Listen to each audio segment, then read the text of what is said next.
And I wanted to welcome you all again, for those who I haven't greeted personally, but it's great that we are all together here.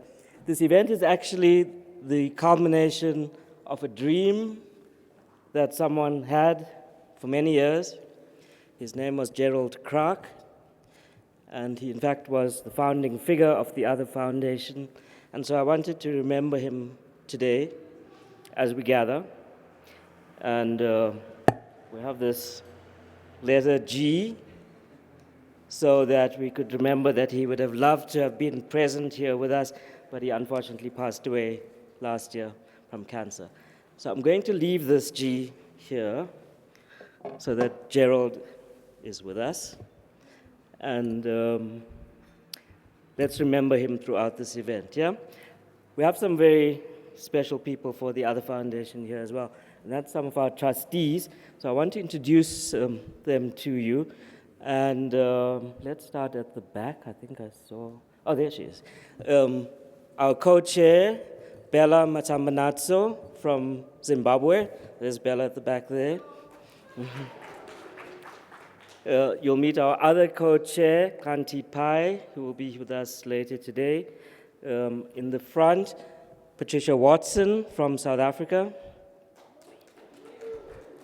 Hugo Canham, also from South Africa.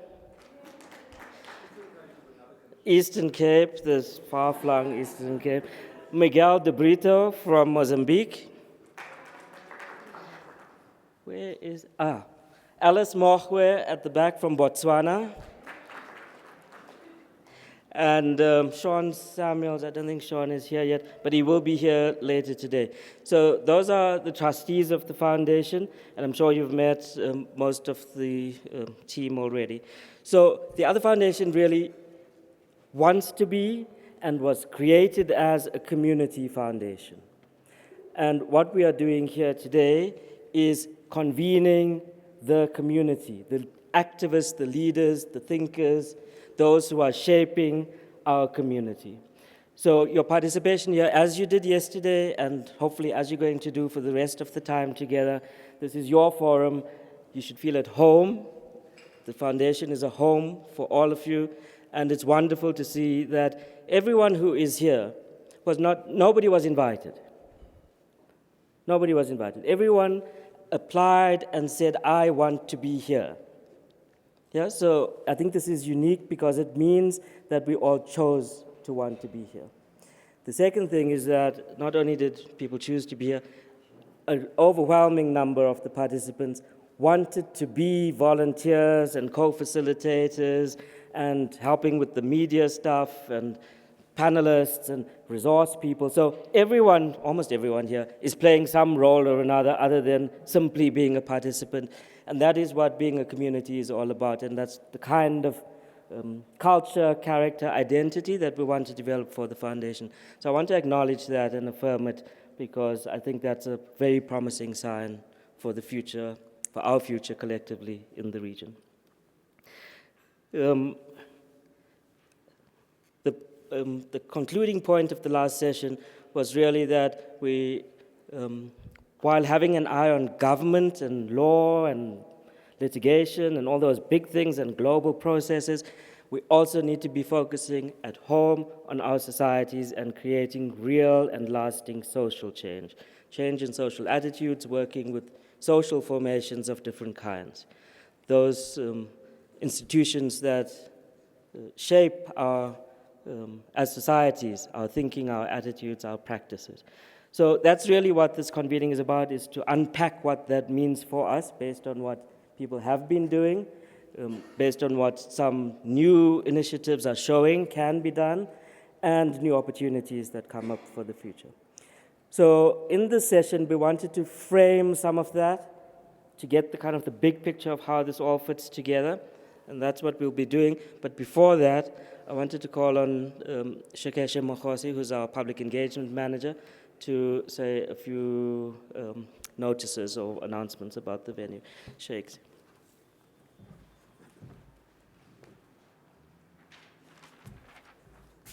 Neville, this G is supposed to stand like this. Okay. All right. Okay, good morning, everyone. Just a few announcements. When you enter into a flight, what do they say? Even though you are a frequent conference attendee, you need these announcements for your safety and safety of others. Okay, as they do it, restrooms are this side, gender neutral on your right, my left. Then women's restrooms, right. Then downstairs, exactly the same thing, but male and gender neutral. We good with that? Okay. And then if we go down, I'm kidding. All right. All right, then secondly, in case of any emergency, lost and found, transfer schedule, any information that you need, downstairs at Zororo, registration desk, all those ladies there and gents, everyone who's there, they have all your answers. Then for Wi-Fi, you should have figured it out by now. The network is the same as the password for all. So there's like 4 of them, Kopano _1 to _4, same. And safety. Soweto is relatively safe, but like any major city and big township, and especially if you are in a public space like this is a public space, you've got tourists, you've got good elements, bad elements, well-meaning people, bad-meaning people, and as you know, just walk with someone if you're walking across to the hotel, and security is there. I mean, they are visible, you'll see them, but just on the lookout. You never know who might be out there. And then lastly, we have a dinner, Million One's dinner tonight. You all have been confirmed, not invited, confirmed, which means all of you are expected. And then for tomorrow, for the movie premiere, while you went looking, also confirmed, not invited. So we all are expecting you there. So without wasting time, enjoy the rest of the day. May it be fruitful, and yeah, anything you need, I'm here, or registration downstairs. Thank you. So our moderator for this session is Miguel de Brito. Thank you, Neville. I'm gonna have a very easy job. Eusebius had like a panel of 5. I'm a panel of 1. So I wanted to invite Carla Sutherland as the sole panelist for this session. She's gonna make a presentation. I'll introduce her first, and then she's going to make a presentation. Then we'll have an opportunity for interaction with the floor. And I've been advised that we should break into groups at noon sharp, because we're already running behind schedule at this point. So Carla Sutherland, actually, I can say that she's a founding member of the Other Foundation. She's a former member of our board. She also spent some time working with the Ford Foundation in East Africa. And she has had many international experiences, including a stint at the Columbia Law School in New York City, where she engaged with different world strategies for LGBTI advocacy. And what she wants to do today is to critique these global strategies as they compare to the realities of Southern Africa. And she's going to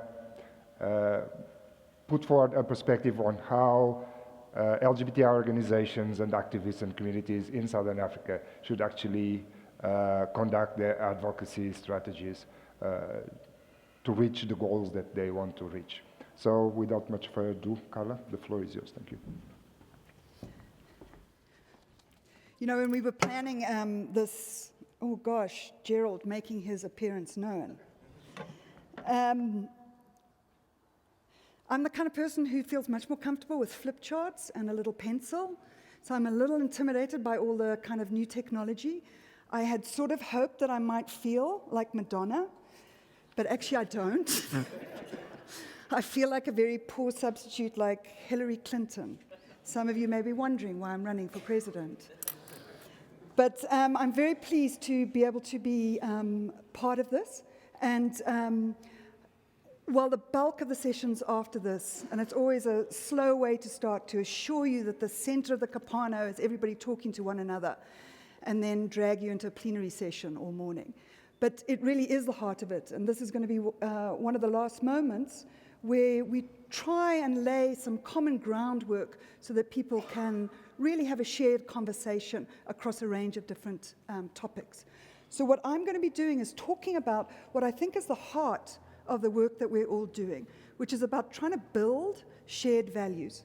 And I think that it's important. We might talk about human rights, we might talk about a whole range of things, but actually, I think at the heart of what we're trying to do is come into a community where we share a common set of values. My starting point around this is that medical science is unequivocal about the issues that we are dealing with. Same-sex orientation is just simply a natural part of human sexuality. And that gender is something that's socially constructed. You're not born with it. Different cultures and different places give that to you. And that a binormative understanding of sex and sexuality is actually really limited. And lastly, that it's not pathological or sick to identify as another sex or another gender, even if that differs from your biological birthplace. And all the medical evidence of that is overwhelming that that's the case. And human rights law is also unequivocal, that discrimination based on sexual orientation and gender identity, taking a stigmatized group and not giving them the rights that they have for being human, is not okay. And there's also clear, widespread evidence of violations around the right to privacy, the right to freedom of expression and association, and the right to safety and security, and the right to freedom from discrimination. But despite the fact that really the legal field and the medical field are, for the most part, have a consensus around these issues, the way in which the state, culture, tradition actually polices and treats those issues are very different across the world. What you're seeing from that ILGA map is that there's some parts of the world where discrimination and violation of human rights based on sexual orientation and gender identity, you're protected from it. The state actually intervenes and says you absolutely can't do that. In other parts of the world, there's no comment on it at all. It's not important enough to kind of come through. And in some other parts of the world, particularly in our region, it's criminalized. It's one of the last, Sylvia Tamale always talks about, this is one of the last issues where the state is unembarrassed about discriminating against a small minority. But what you're seeing also globally is increasing activism, people getting together and saying this isn't okay, increasing resources going to the sector. And we've had a number of important victories accelerating over the last 5 years in some parts of the world, constitutional protections like in South Africa, same-sex marriage recognized in a number of countries around the world. But you're also seeing major backlashes, a hardening of attitudes, and kind of the reintroduction of very punitive laws in other parts of the world. So how do we understand that, and how do we work with that reality? So I think that if you look at the big picture around advocacy and work and organizing around advancing the social inclusion, the rights and well-being of stigmatized sexual and gender minorities, you can identify a couple of patterns around how people are working. And you have both national strategies that are working and then global strategies that are working, and you see them coming together at particular moments. So what are those kinds of things that we do? At a national level, it's just visibility and organizing. That's what Pride's about. That's what it's about, people coming together and then building organizations.